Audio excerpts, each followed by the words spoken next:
the world of politics to the world of business, this is Balance of Power with David Weston.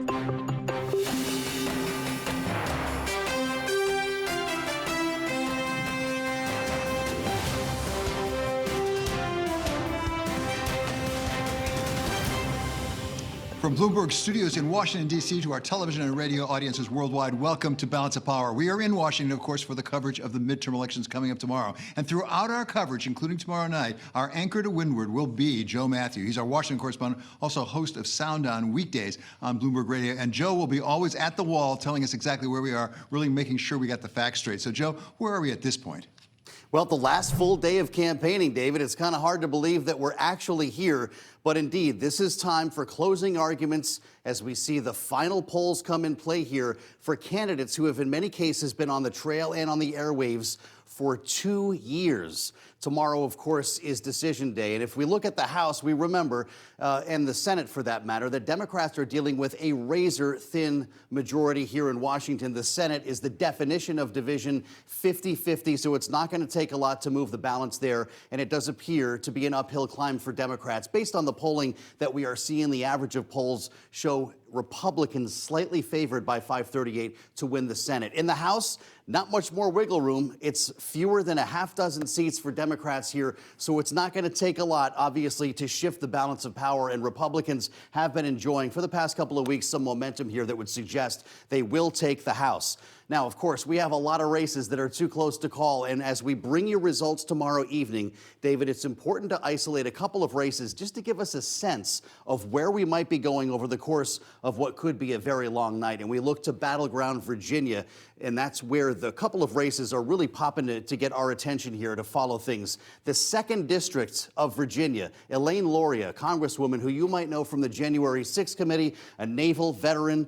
She's a veteran of the Navy and in a very difficult race here that we're going to be watching as a potential for Republicans to flip that seat. You can see her here, as you might remember her walking through some of the storylines in the January 6th committee hearings. The 7th District of Virginia is the other. You might remember Abigail Spanberger, a former CIA officer who's actually appeared on this broadcast and has talked a lot about some of the Democratic values that have come to play in this race up against a very tight race with Yelsey Vega, the Republican who has been endorsed by Donald Trump and does not believe the results of the 2020 election. That's why Liz Cheney actually got involved in this race, the Republican endorsing a Democrat for the first time in what's been a very expensive race. These are two that we're going to be focusing on in the early going tomorrow evening to get a sense of trends around the nation. David? Thank you so much to Joe Matthew. As I say, Joe will be with us very much tomorrow night and throughout our coverage of the midterm elections. Well, let's talk now about where we think we may be at this point, where we may be headed, and why.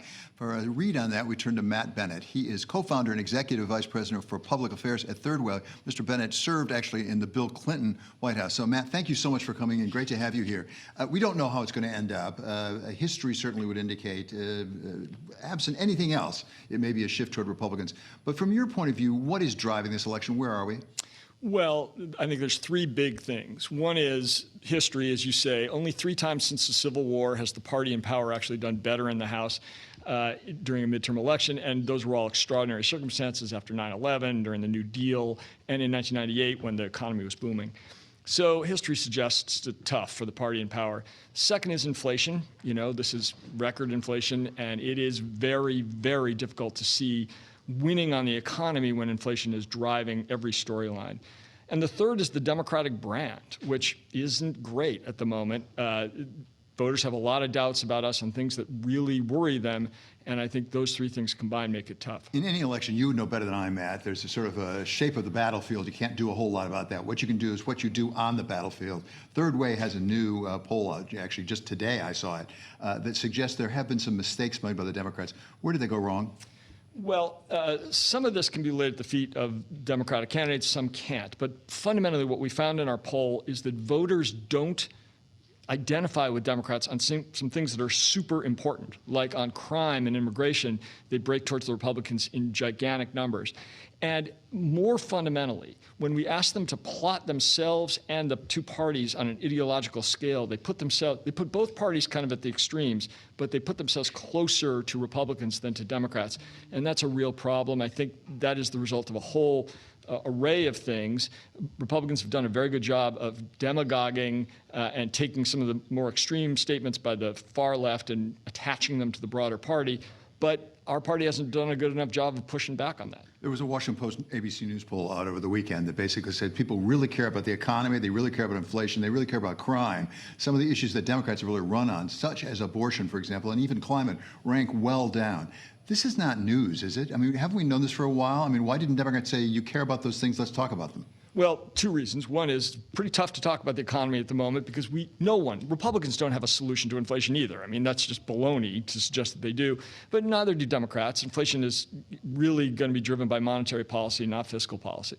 The second is that Democrats were nervous about talking about crime because they were sending mixed messages and they didn't really have a coherent set of talking points to work off. Some of the candidates, like the two that you just highlighted in the piece before, are actually doing a really good job of pushing back on the crime narrative, but others aren't. And then I think more fundamentally, we thought abortion was going to be a bigger issue than it turns out to be. Yeah, fascinating. Going back in history, I mean, I remember this. You remember some of it at least. We had sort of the Rainbow Coalition of the 80s. And then you had President Clinton, somebody you worked with, as well as Al Gore, really formed the DLC, the Democratic Leadership Council, to address a lot of these similar sorts of issues, didn't we? Do we need to go back to that? I mean, why don't the Democratic leadership, why don't they listen to the people?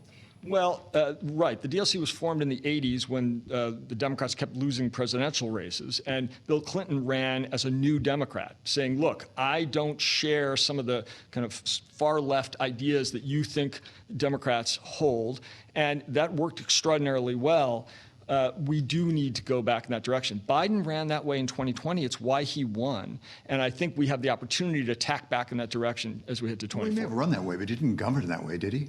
Well, every new president shoots for the moon legislatively. Biden came in facing a whole bunch of really serious crises, including the pandemic, and went, as far as he could get. I think what you'll see now, and we've already seen a shift in his rhetoric, and I think you'll see them really focusing on the things that made him popular in 2020 as we go forward. We'll see what happens tomorrow night. And I don't want to get ahead of ourselves. You and I have both been surprised by elections one way or the other over the years. At the same time, if in fact it does prove the case, the Republicans do well, who is the person who could lead the Democrats forward? Is Joe Biden the one to go back and say, I'm going to be a new Democrat? A little hard for him at this stage to say he's a new Democrat. Who's going to be the leadership? Yeah, I think at this stage in his career, nothing about him is new. But I do think he is a moderate Democrat. And I think he's the one to lead us. Look, incumbent presidents generally win. Only 3 have lost in the modern era, and all had unique circumstances. So I think he is the strongest position to lead us forward, and I think he will. What happens, actually, if we have a recession going into this? Because it does strike me the Republicans, the one thing they've been consistent on is we don't want to spend any money. If we're in charge, we're not going to spend any money. If you're going into a recession and unemployment starts to kick up, not spending money gets a little less popular. It does. It is not clear to me that the Republicans are going to be responsive to public opinion on these kinds of things. But I think there's 2 real risks to the economy from a Republican takeover of the House and or the Senate. One is that they will be fiscally austere, and they've already said that that's what they're going to do. And the other is that they're going to play chicken and maybe take us over the cliff with the debt limit. And that has never been a thing that anyone ever considered really doing before. We've had debates about it. But this Republican Party is very different than the ones that come before, and I'm very worried that they would actually do it. Just my question, is it that different? Because we've had these scares before, and we walk up close to it, not even that close to it, we back off, because everybody understands this is going to be a disaster for the economy as well as anything else. But is it really that different? Would they have enough votes that would be that rabid that would actually default?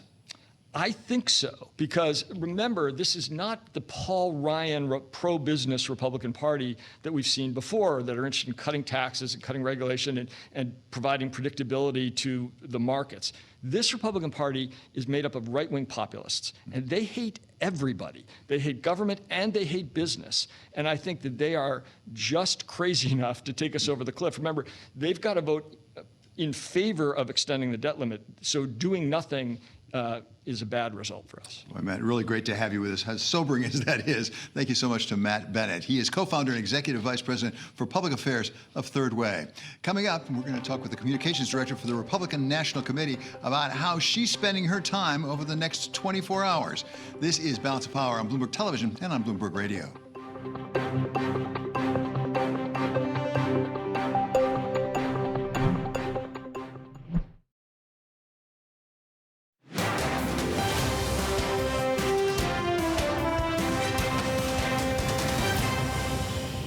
This is Balance of Power on Bloomberg Television and Radio. I'm David Weston. To keep you up to date with news from all around the world, we turn now to Mark Crumpton for the first word. David, thank you.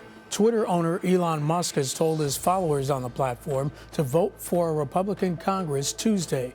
Musk tweeted, quote, "To independent-minded voters, shared power curbs the worst excesses of both parties. Therefore, I recommend voting for a Republican Congress, given that the presidency is Democratic," end quote.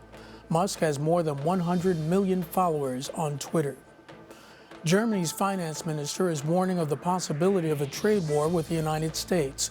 It has to do with the U.S. Inflation Reduction Act, which aims to increase domestic production of electric cars. Value partners should stay preferred trade partners. We should do everything we can to avoid a tit-for-tat scenario or even a trade war. We need more partnership between the United States and the European Union, not less. The new U.S. law includes tax credits for electric vehicles built in North America, but the EU's concerns go beyond that sector. Europe's dash for cash in Africa looks likely to become a heated issue at the climate change talks in Egypt. One activist says Africa won't accept energy colonialism. The EU's been accused of using the continent as a gas station as it seeks alternatives to Russian oil and gas. It's the second largest crypto seizure ever for the U.S. Department of Justice. Prosecutors in Manhattan say they seized almost $3.4 billion in Bitcoin from a property developer who scammed the dark web marketplace Silk Road over a decade ago. Investigators discovered more than 50,000 Bitcoin in the home of Georgia resident James Zong. Zong was arrested and pleaded guilty to wire fraud last week. Global news 24 hours a day, on air and on Bloomberg Quick Take, powered by more than 2,700 journalists and analysts in over 120 countries.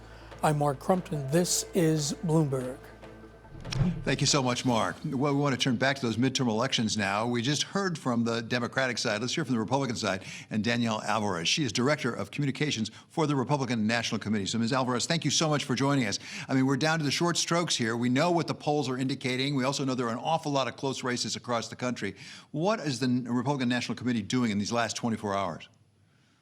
So our chairwoman is traveling across the country. She has been on a Take Back Our Country tour, campaigning in battleground states. Last night, she was in McAllen, Texas, with the Texas Triple Threat. She will be headed to Pennsylvania today. And our team is really buckled down, making sure that we get out the vote. We know that tomorrow is a huge day for Republicans. Our voters like to turn out in person on Election Day. And so I encourage your viewers who are watching to go to vote.gop and make a plan to cast their ballot if they haven't already. It's critically important. We've got to elect Republicans up and down the ballot. We've got to restore some common sense to our country. This is Bloomberg, so we always talk about money sooner or later. What about the money? What kind of money are you expending? Because it strikes me that this race, both Democrats and Republicans, a lot of money is spent in these campaigns. Sure. So we're incredibly lucky. The RNC chairwoman, Ronna McDaniel, at the end of this cycle will be the longest serving chair in RNC history. She doesn't just think about things election cycle by election cycle. She gets to think about things and what it means to make long-term investments, which a lot of your viewers know about. And so our committee is set up a little differently. We spend our money early on building the infrastructure. We always say we're building the roads that our candidates drive on. And so early on, 2 years ago, we started opening community centers. We have 38 community centers dedicated to minority engagement across the country. We started doing voter registration. We saw Florida flip from blue to red. We have increased our voter registration margins in many states across the country. And we help set up a volunteer ground game apparatus and invest in our data so we can target voters. We work with campaigns to persuade those voters. And then ultimately at the end of the cycle, today and tomorrow, we'll be doing GOTV. So we invest early on, and we are really hoping to see the fruits of our labor tomorrow, hoping to retire Nancy Pelosi and Chuck Schumer. I'm really interested in this, Danielle, if I can ask, because any of us who are watching television right now at all are seeing a lot of campaign ads, Republicans and Democrats, without a doubt. How effective are those at this stage in the election? Because we've seen the same ad again and again and again, whether it's a Republican or a Democrat. Why does it make sense to keep investing in those? So interestingly enough, the RNC does not go up on TV. Again, we do the infrastructure. So that's a lot of campaigns, CLF, SLF, our sister committees that go up. It's really important. We were so lucky this cycle that our investors donated early and gave the money so that we could go up on TV to get our message out, not just to brand Democrats for their failures. We know we have an open border. We know we have fentanyl pouring in. We know that we have unsafe Democrat communities because of their soft on crime policies. We know that the economy has been spiraling, that inflation is soaring. And we needed to get on TV to define Democrats and make sure that the American people knew that Republicans offered an alternative. Leader McCarthy came out with a commitment to America. It outlines exactly what Republicans will do when we take office. So it was important not just to make sure that we were branding Democrats for their failures and that they were owning up to those failures, but that we offered an alternative to the American people. We're going to close our border. We're going to get our economy back on track. We're going to restore common sense. We're going to give parents rights to their kids' education.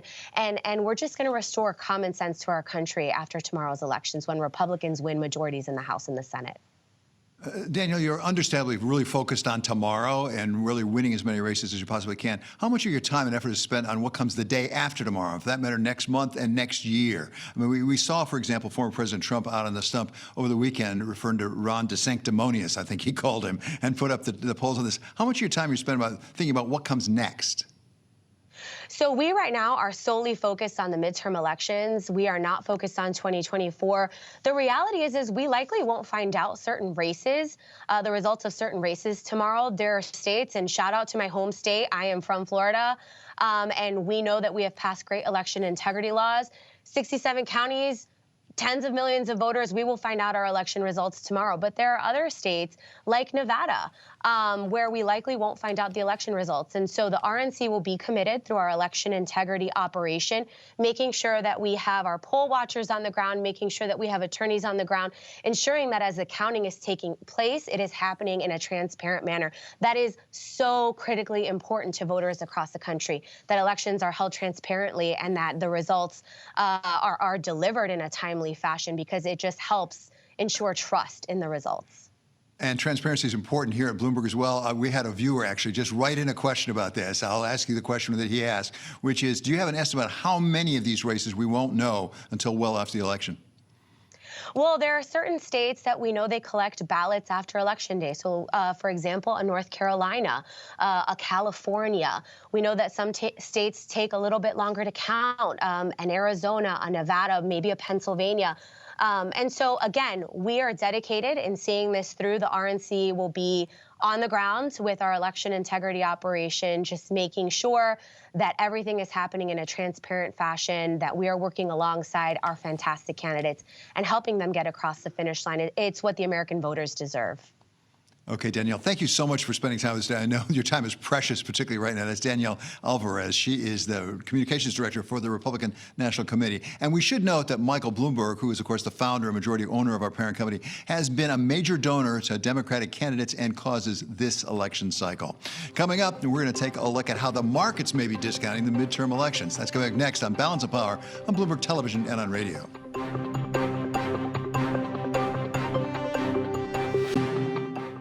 November 8th, as Americans decide the future of Congress and state legislatures, Bloomberg will be live in Washington, D.C. to cover the results as they break and provide insight about what it means for the country. We're in a divided country, and these are really close elections. We take a look at what the races could mean for Wall Street. Special election night coverage starts at 8 p.m. on Bloomberg Television and Radio.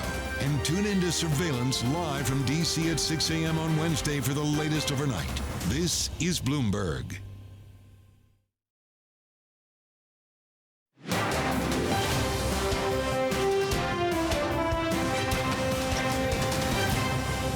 This is Balance of Power on Bloomberg Television and Radio. I'm David Weston. A lot of speculation about what might happen in the midterm elections tomorrow. A lot of speculation as well about how the markets might react or if they've already reacted to some extent. To take us through it, we welcome now Kriti Gupta. So, Kriti, great to have you in Washington here.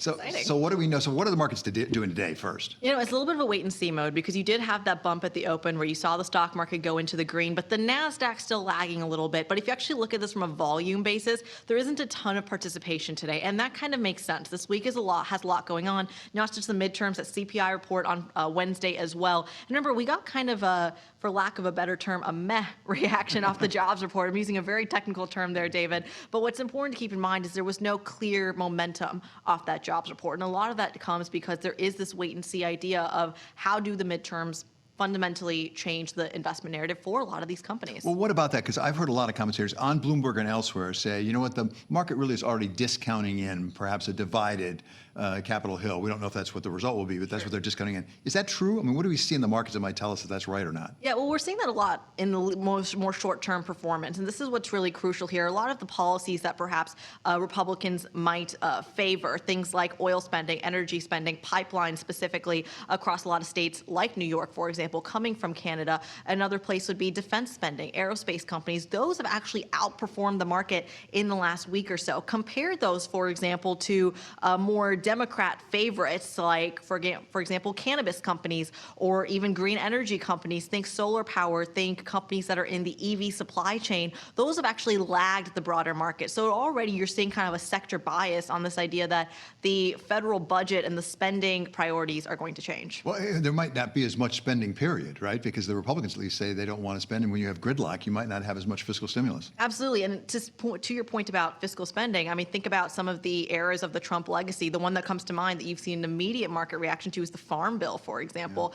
Yeah. A lot of the fertilizer companies, a lot of the farming equipment companies have actually outperformed because of, or underperformed because some people are saying that there might be that change in investment. So these historical precedents are always dangerous, but I keep reading that in fact the stock market tends to go up after midterms. Well, you know, the bull case for the broader stock market rally was this idea that it's going to turn around after October because it always does every midterms year. But putting it into a monthly performance, November does tend to be the best November when it does have the midterms in it. So potentially we could have a rally on our hands if history stays put. But, you know, David, these are unprecedented times. We will find out soon enough. Thank you so much to Kriti Gupta. You can catch Kriti again at 1 p.m. Eastern Time, anchoring on Bloomberg Markets. Coming up, we're going to talk with the Democratic candidate for Secretary of State in Georgia. She's Bee Nguyen. This is Balance of Power, and we are on Bloomberg Television and Radio, coming to you from Washington.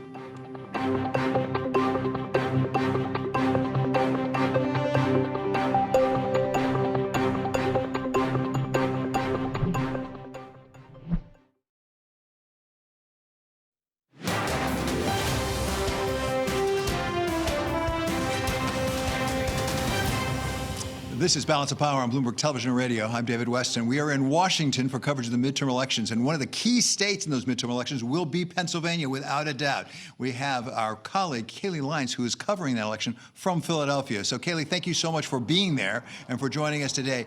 Give us your view right now, what you're learning in Pennsylvania, particularly, I guess, about the Senate race, because that's the one everyone's focused on.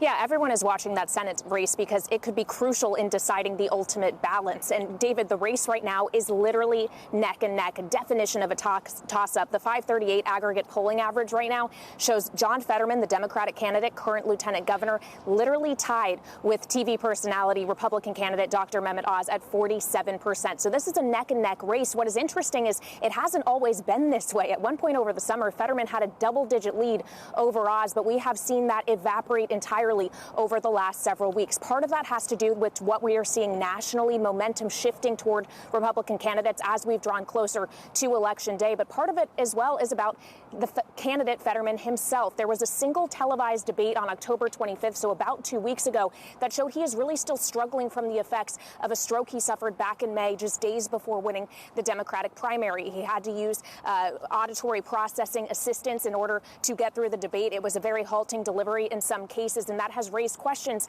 about his fitness for office as well as transparency issues, considering his campaign has not released his full medical record. So that is one of the contributing factors in the tightening we have seen. To underscore how important this race is, I would note that over the weekend, we saw Presidents 44, 45, and 46 all here in Pennsylvania to stump for the candidates of their respective parties. So all eyes will be here. What I will say, though, David, is I can't say with any certainty that Tuesday night or even Wednesday morning I'll be standing here telling you that we have an end result. This is a state where they can't count mail-in ballots until 7 a.m.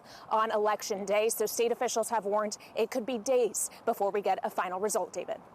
But the good news, Kaylee, is you will be standing there because you're covering for us in Pennsylvania. Thank you so much to Bloomberg News' Kaylee Lyons. She'll be with us, including tomorrow evening, for all the coverage from Pennsylvania. Meantime, I want to go to another key state this midterm election, and that is the state of Georgia. There's been an awful lot of drama in Georgia elections in recent years, and we turn now to Bee Nguyen. She is the Democratic candidate for Secretary of State of Georgia. So, Ms. Nguyen, thank you so much for being with us. First of all, address how people are going to vote in Georgia, are voting already in early voting, because there have been some changes in the laws, as I understand it. Yeah, so Georgians have been turning out and voting early and voting in person for the last 3 weeks. There was a massive concerted effort to inform Georgians of the changes in law, which now make it harder to vote by mail. And so organizers on the ground, as well as candidates, really encourage voters to exercise their right to vote during the early voting period, which just ended this Friday. And so we're seeing a reduction in use of absentee ballots and an increase in turnout on the early voting in-person side of the election. So just to that point, there was a lot of concern there'd be essentially what is called voter suppression. You'd have fewer people voting. Are you seeing evidence of that, or is it they're voting in a different way? Voters are having to change their voter behavior, and a lot of work was done to make sure that Georgians understand the changing laws and what that looks like for them. But we are seeing some of the challenges on the ground, including voters who have had their voting eligibility challenged. There were at least 65,000 Georgians who had their eligibility challenged due to a change in the law that opens the door for unlimited voter challenges. And up until last week, voters were still trying to figure out how to cast their ballots to vote when they were being challenged as they were showing up to the precinct and learning for the first time that somebody had challenged their eligibility. And then this weekend, we learned that there were 1,000 voters in Cobb County who applied to vote by mail, and their absentee ballots were never sent out. And so there is a last-minute scramble to contact these voters, educate them, let them know that if they are in the state of Georgia, you can show up on Tuesday in person. You sign an affidavit to let your poll worker know you never received your absentee ballot. What's more complicated are the voters who are not physically present in Georgia, who cannot return home to vote in person on Tuesday. There has been litigation filed at this current juncture, and the ask is to treat these voters the same way that we treat our military overseas voters. They actually have until Monday to return their ballots. But these Cobb County voters who didn't receive their ballots, who are not military overseas voters, who are not physically in Georgia, we're still trying to figure out how to help those voters.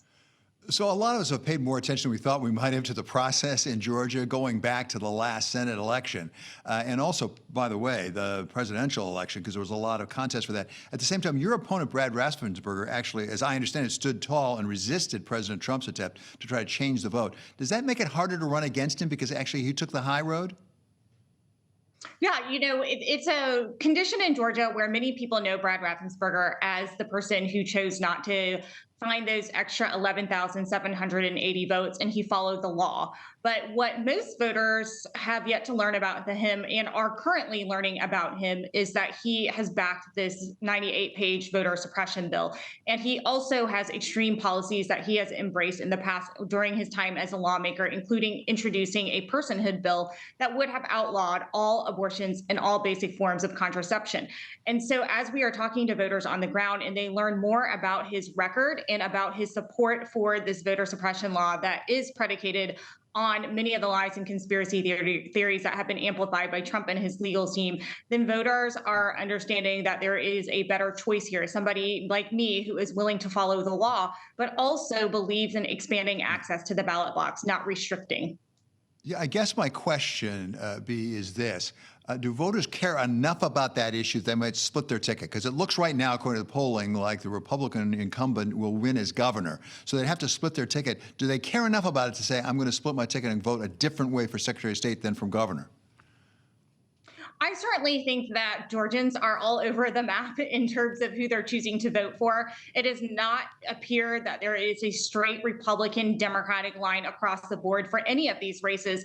And it is very hard to understand what might happen tomorrow. And so our job is to continue to talk to Georgians, continue to mobilize people to go out and show up tomorrow on Tuesday. I think all of these elections will be closer than what we might anticipate. I think that there are high probabilities that between now and tomorrow, there are a lot of voters who have not decided if they're not going to show up, if they're going to show up on election day. And so our job is to make sure that we keep talking to voters, keep telling voters that nobody knows what is going to happen tomorrow, and that between now and the close of the polls on election day tomorrow, we still have opportunities to make sure that we can elect Democrats up and down the ballot. One thing is for sure, nobody knows. Certainly, I don't know what's going to happen tomorrow. But thank you so much for spending time. It's a busy time for you. That's Bee Nguyen. She's the Democratic candidate for Secretary of State in the state of Georgia. And we have reached out to her opponent, Brad Raffensperger, to offer him to join us as well if he finds the time. Coming up, we're going to have one more Midterms 2022 roundup with our political contributors Jeannie Shanzano and Rick Davis. This is Balance of Power on Bloomberg Television and on radio.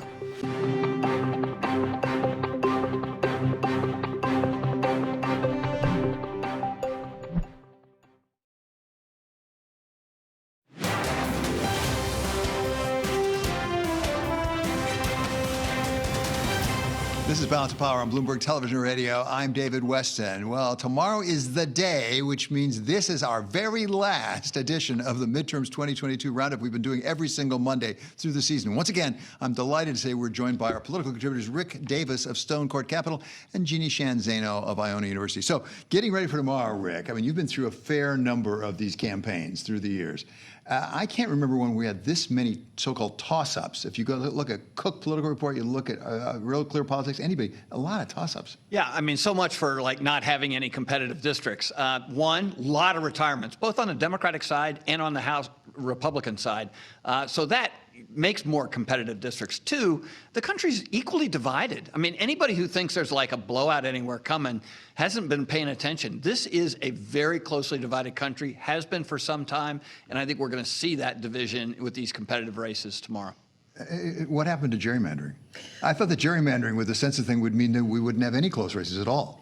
Yeah, that was the story we were hearing. Yeah. And of course, we just are out of a redistricting year. And of course, this is the first election in it. So we have to see what happens. But these races are looking very, very close. But I think it does get back to what Rick said, which is that the country is so closely divided. And you're seeing that reflected in some of these polls. Now, we have to say we don't get really great polling in some of these races. So some of them we simply don't have a good sense as to how close they will actually turn out to be tomorrow night. I know you said this is our last midterm, but David, what if we don't know tomorrow night? Oh, we just you won't could call have it the to same see thing. us We'll again. do it. We'll do it. We just won't call it the same thing. But Jeannie, what about President Biden's approval rating? Because we hear a lot about that. What happens to a president in the midterms? I went back through history. There aren't that many presidents that have very good approval ratings at this point in their tenure. No, there's not. And you know, midterms really are historically a referendum on the president, and we're going to see that. He's hovering around the 40s right now. And for presidents in that area, actually the swing of losses is pretty broad, but we are expecting, if history is any guide, he should be expecting at this rate a 28 House seat loss and a 4-seat loss in the Senate.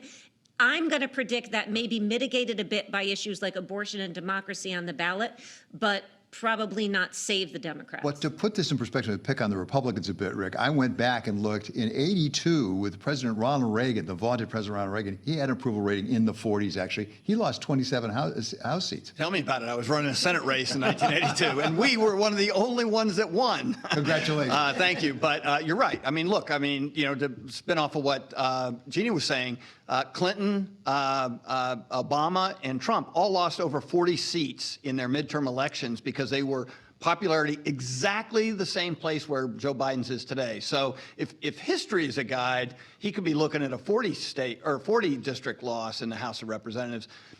Maybe you're right, Jeannie. It may be offset by some of what the Supreme Court has done this year and the general division we have in our country. But I think you can expect right now, if history is our guide, it's going to be a rough night for Democrats in the House. But people have to stay tuned, of course, to you, David Weston, because it's a highly unusual election year. Everything from the 40-year high inflation to the decision in the Dobbs decision to, like, in our home state of New York, where the focus has been on crime. So much is unusual about this year. I don't think we have a really good sense as to whether this is going to be a midterm guided by history or other factors. And of course, I didn't even mention the big one, which is just coming out of the pandemic as well. And money, Rick. I mean, again, you've run your fair share of campaigns. The amount of money I just find staggering. It is staggering. I mean, almost $10 billion in this cycle alone.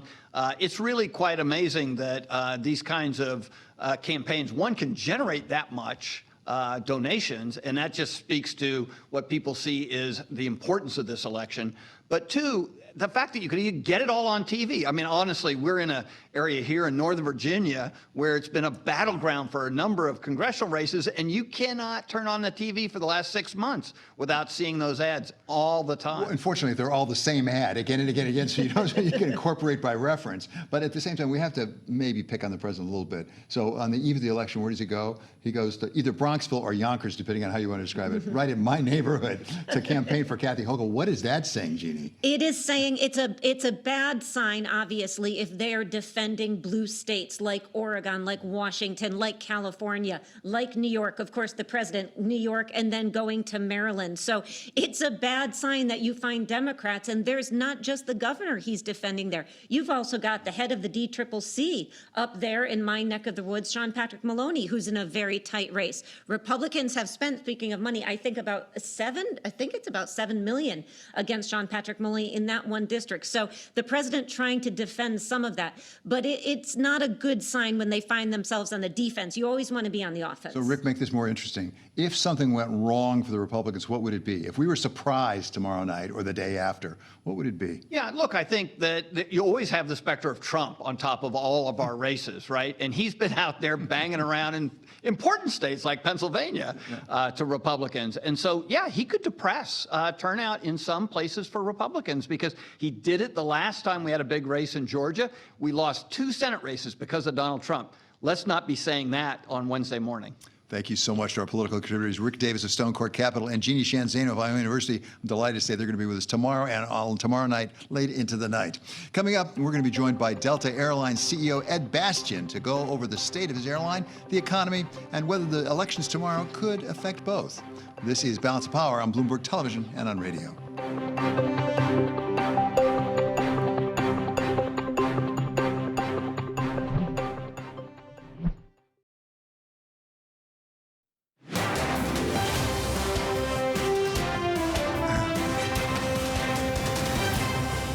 This is Balance of Power on Bloomberg Television and Radio. I'm David Weston. Through the ups and downs of the economy from the pandemic and coming out of the pandemic, one of the key elements in our economy has been the airlines. And the leader of one of the most important of those airlines is, of course, Mr. Ed Bastian. He's CEO of Delta Airlines. Ed, thank you so much for being back with us.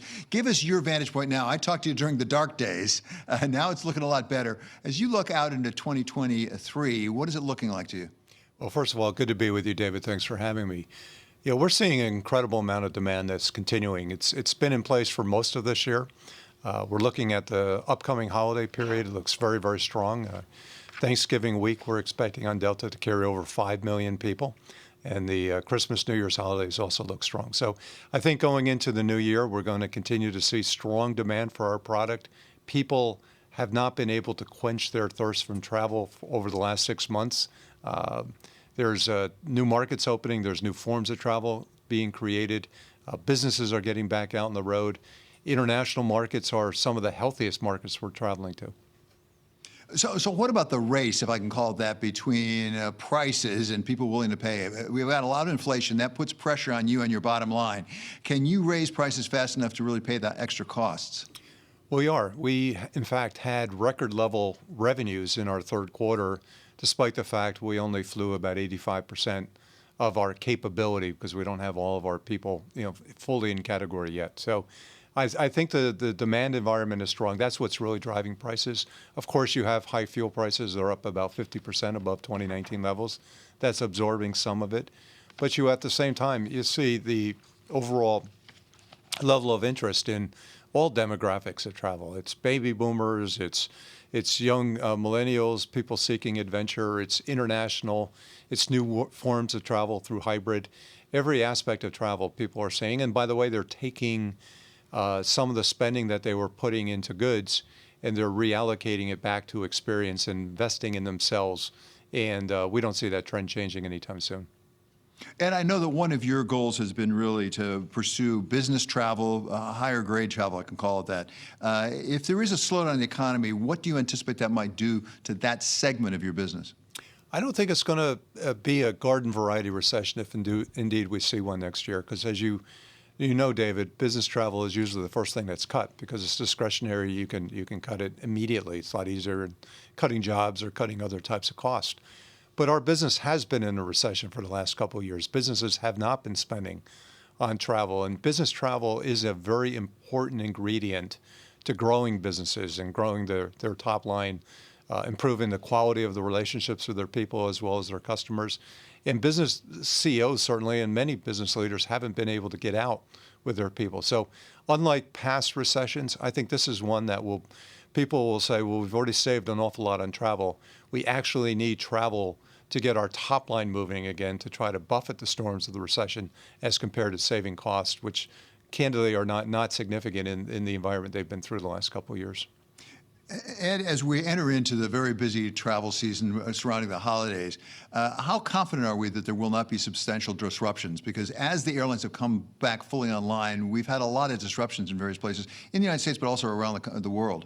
Yeah, the spring was a tough travel period for a lot of us. We went from having our planes only 50% full in the first couple months of the year to over 100% full, if possible, for spring break. And that really caused a tremendous amount of disruption for our customers as well as our own people. At Delta, we pulled back and scaled back our growth ambitions. We're still flying the same level of capacity today, essentially, that we were flying in the summer. In fact, we're even down a little bit from that. And the reliability of Delta is back, the service excellence that our customers expect. We've been operating for the last 3 months now at a completion factor rate of 99.96% of the flight. So if you're planning to travel for the holiday period, I can assure you at Delta we'll be ready for you. We got staffing in place. We got our people excited to see you, and you'll get there on time. We're running over 90% on time for the airline for the last 3 months. Talk about that staffing in place, and particularly pilots. I know there was a vote that would approve a strike. Doesn't mean there's going to be a strike by the pilots. Where are you on pilots? I know this has been a problem for the airline industry for a while now. We've hired the pilots we need. We've hired over 2,000 new pilots that have joined us in the last 2 years. It takes time, however, to get them trained and into category because there's a limit on how much training capability and capacity you can pull out at any one time. So our goal by next summer is to be back 100% to our levels that we were flying summer of 2019, so we still have a little bit of time to go. We're already starting to reduce the number of pilots we're hiring. We're getting into more of a steady state environment. And you're right, there will not be any strike. This is a tactic that all of the airline pilot unions, or many of them, have deployed. We've got great pilots. We've got the best in the business. They get paid, well paid, and they're paid the best in our industry. And our goal is to make sure when we get this negotiation done, hopefully soon, that they'll remain, and they will remain, in my opinion, at the very top of the industry in terms of pay. And as you know, I'm in Washington right now to cover the midterm elections tomorrow. Sorry I'm not there in New York with you. I wish I were. But give us a sense about those elections and what they might mean for Delta, if anything at all. Let's assume, and this is a big assumption, I'm not saying it's going to happen, if in fact the Congress goes Republican, either one or both houses, does that affect Delta Airlines? It's hard to tell, David. You know, I'm not going to be a political pundit. I think we have gotten accustomed to working with whoever on both sides of the aisle are in power, and we'll continue to do our very best. And what regulatory issues are we facing right now in Washington? Well, one of the big challenges we have as an industry is around sustainability and to continue to get our government support for investment to attract capital for sustainable aviation fuels. And I think that's something that we're going to, that's a long-term challenge. That's not based on kind of short-term decisions on the Hill, but that we're going to continue to keep that focus.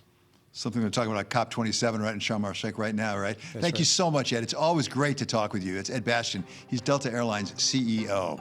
Check out the Balance of Power newsletter on the terminal and also online. Coming up, Balance of Power will continue for a second hour on Bloomberg Radio, and we're going to be talking with former FBI Director Andrew McCabe. And this is Bloomberg.